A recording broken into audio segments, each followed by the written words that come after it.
Again, and again, and again. You keep coming back to me, so don't blame me for calling you mine. Modern Queen Tales presents I Refuse to Leave You. Chapter 1, The Interview. The walls of the Blackwood Penitentiary were as cold and unyielding as the iron bars that kept me inside them. It was 1927, and the world outside was roaring with jazz, short skirts, and a frantic, desperate kind of joy that I could only glimpse through the narrow, high-set windows of the prison yard. Inside, there was only the smell of damp stone and the rhythmic clinking of the guards' keys. I sat in the visiting room, my hands folded neatly on the wooden table. Even in a drab gray uniform, I kept my posture straight. I had learned long ago that dignity was the only thing a woman could truly keep when everything else was stripped away. The man sitting across from me was not like the other reporters who had come sniffing around since my trial. Raymond Jones was young, perhaps in his late 20s, with sharp, intelligent eyes and a way of tilting his head that felt unnervingly familiar. He didn't have a cigarette dangling from his lip, and he didn't look at me with the prurient curiosity I was used to. "You've been here for 3 years, Alice," he said, his voice low and melodic. "They say you haven't aged a day since the night of the murders. In fact, some of the older records that shouldn't exist, suggest you haven't aged in decades." I smiled, a slow, thin curve of the lips. "Records can be misleading, Mr. Jones, and lighting in prisons is notoriously poor for the complexion." "I think it's more than that," he said. He leaned forward, ignoring the guard watching us from the corner. "I think you're a woman who has seen the world turn many times over. I'm not here to write a scandal piece for the tabloids. I want the truth. Why did a woman like you, who seems to possess the secret to eternity, risk it all to save a 12-year-old boy in a back alley?" I looked at him for a long moment. There was a warmth in his gaze, a kindness that reached through the coldness of my heart. I hadn't spoken to anyone truly in a long time. And for some reason, I wanted him to know. I wanted to say the words out loud before the stone finally swallowed me whole. "If I tell you," I whispered, "will you believe in things that defy the laws of your science?" "I've always suspected the world was stranger than it looks," Raymond replied. I took a breath, the scent of the prison fading as I reached back into the vault of my memory. "It began with a flower," I said, "a flower that never fades." Chapter 2, The Nobleman and the Witch. The mud of the medieval village was thick and gray, clinging to my skirts as I walked the market path. I was Alice, the flower seller. I had no last name then, only a mother who lived in a hut on the edge of the woods and a talent for making things grow in the harshest winters. My mother was a woman of whispers. People came to her for poultices and charms, but they crossed the street when they saw her coming. She was a witch, they said. I only knew her as a woman who smelled of dried herbs and fierce, protective love. I sold my blooms near the gates of the local manor. One afternoon, a horse splashed through the mud, and I looked up to see a man who took my breath away. He was a nobleman, draped in furs and velvet, with a face that seemed carved from the very sunlight. "What have you there, girl?" he asked, his voice echoing in the stone courtyard. "Violets, milord, and primrose. No amaranths?" he asked, looking disappointed. "The unfading flower. My wife finds them charming, and I find their resilience poetic." I didn't have amaranths, but the next day I found a patch of them deep in the woods, near where my mother cast her circles. I cultivated them with a devotion that bordered on obsession. I wanted to see him again. I wanted him to look at me with those eyes that seemed to see more than just a peasant girl. His name was Edward. He was married, tied to a woman of high birth and cold temperament, but he began to stop by my stall every day. We spoke in hushed tones behind the stone pillars. He told me of the poems he read and the stars he watched. I told him of the secrets of the soil. The romance was a slow burn, a flickering candle in a dark age. We met in the orchards under the cover of dusk. When he kissed me, I felt as though the earth itself was shifting beneath my feet. I didn't care about his title or his wife. I only cared about the way his hand felt against my cheek. But secrets are never kept for long in small places. His family found out. To them, I was a blight, a common girl who had bewitched their golden son.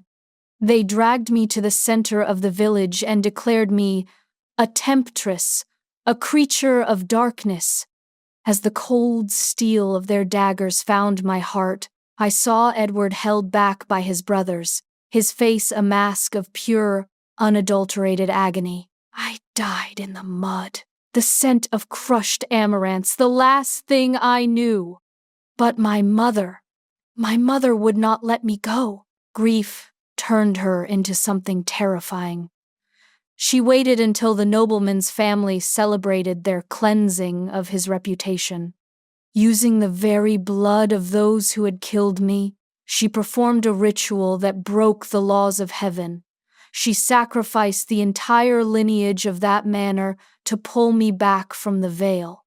I woke up in her hut, the wound in my chest gone, replaced by a strange, humming silence in my veins. "You will never leave me again, Alice," she whispered, her hair white and her eyes wild with madness. "You are beyond the reach of time now. You are eternal." I looked at my hands. They were pale and perfect. I felt no hunger, no cold. I was a ghost that could still touch the world.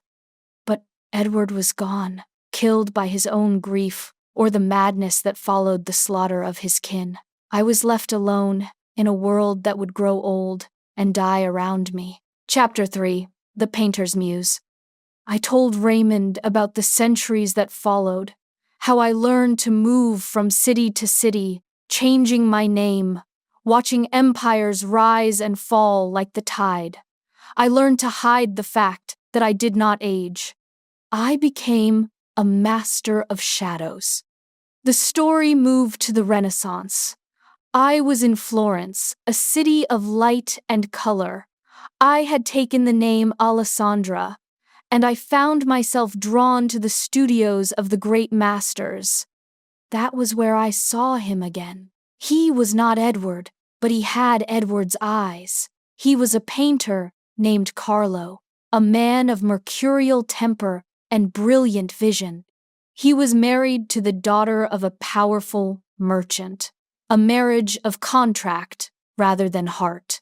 I walked into his studio one morning, carrying a bouquet of amaranths. The moment our eyes met, the air left the room. I became his primary subject. He painted me as a goddess, as a saint, as a sinner. Our affair was sordid and passionate. We stayed up until dawn, talking of art and the soul. He told me he felt as though he had known me in a dream of mud and horses and a life cut short. "Let us run away," he pleaded one night, his hands stained with oil paint. "To the Americas, to somewhere the names of our families carry no weight. I cannot breathe in this house with a woman I do not love, while you exist in the light." We plotted our escape. We had a carriage waiting at the city gates. I had packed my few belongings, including a dried amaranth from that first meeting. But the merchant's family was faster than us. His wife's brothers were men of violence and pride. They wanted blood. They ambushed us at the studio. As the swords pierced us both, Carlo reached for my hand. "In the next one," he gasped, his blood mingling with the red paint on the floor. "I will find you again." I watched him die, and then I died. But for me, death was only a temporary sleep. I woke up on the cold floor of the studio 3 days later, the guards having left my corpse to be cleared by the plague carts. I walked out into the Florentine night, my heart a leaden weight, and moved on once more. Chapter 4. The Boy and the Alleys. Raymond Jones was silent as I finished the second part of my tale. He reached into his pocket and pulled out a small, leather-bound folder. He opened it and slid an old, cracked painting across the table. It was a portrait of a woman in Renaissance dress holding a single amaranth. It was me. The likeness was undeniable. "I found this in an estate sale in London," Raymond said. "The artist is listed as unknown, but the eyes, they're the same eyes I'm looking at now." I touched the surface of the painting. Carlo was always better with light than he was with labels. "Tell me about the boy," Raymond said softly. "The one you're here for." I leaned back, the memory of just 4 years ago rushing over me. I was living in a tenement in New York, working as a seamstress. I kept to myself, a ghost in a city of millions. Then, he appeared.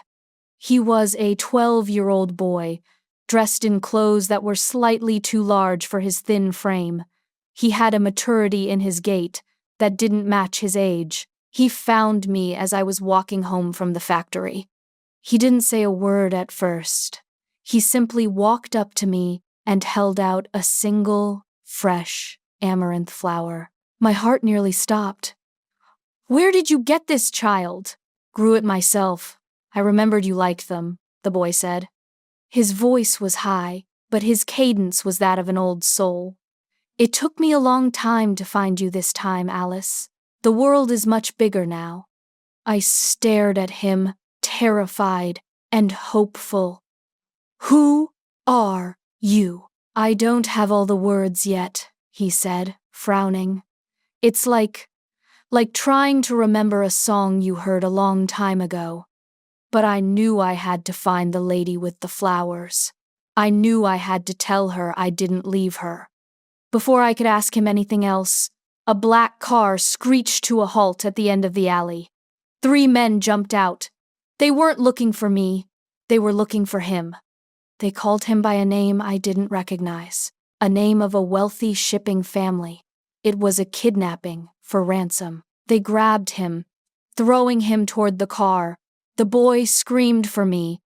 In that moment, centuries of repressed rage and protective love boiled over. I wasn't just a seamstress. I was a creature brought back by blood and witchcraft. I was the woman who had lost her lover twice. I would not lose him a third time, especially not when he was so small and vulnerable. I used my bare hands and a heavy iron pipe I found in the trash. I was a blur of movement. I didn't feel the knives they tucked into my ribs, or the blunt force of their blows. I killed them, all 3 of them. I tore them apart to get to that boy.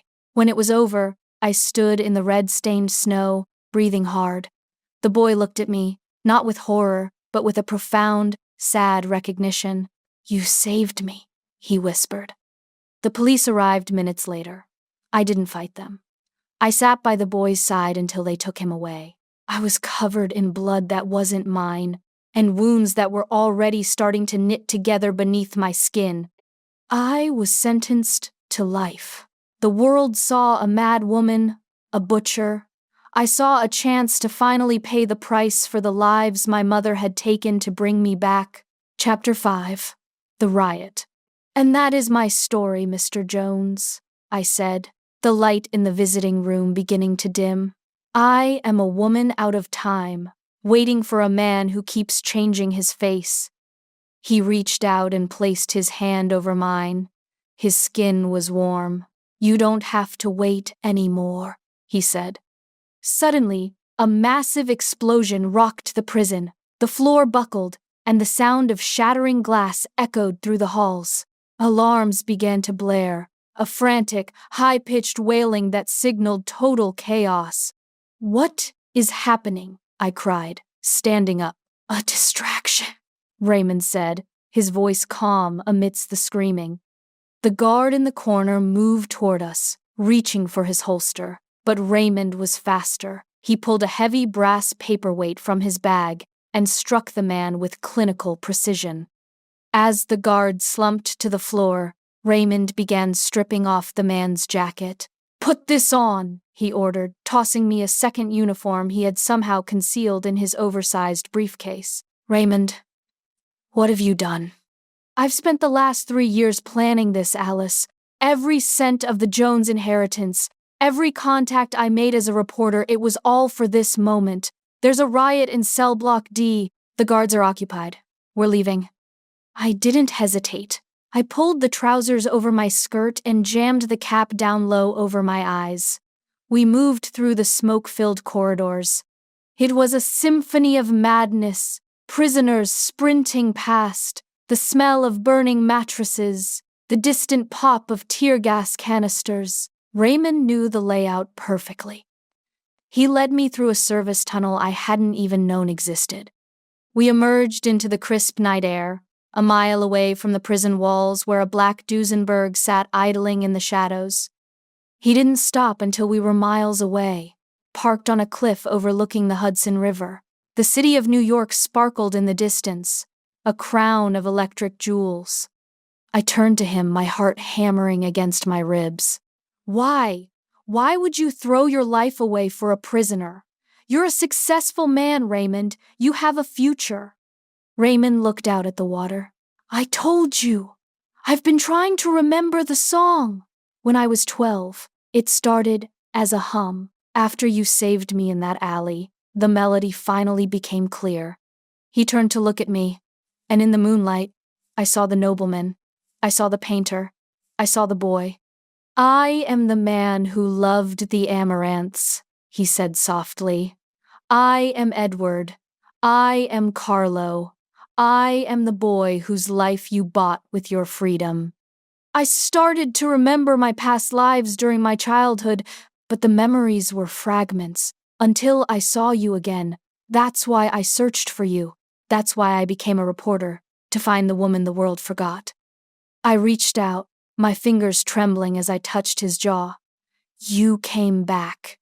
"I refuse to leave you, Alice," he said, echoing a sentiment that had spanned centuries. "I've spent every lifetime finding you, and every death losing you. But this time I'm the one who gets to save you." We sat in the silence of the car, the weight of the ages finally lifting. But as I looked at him, I saw the lines of exhaustion around his eyes.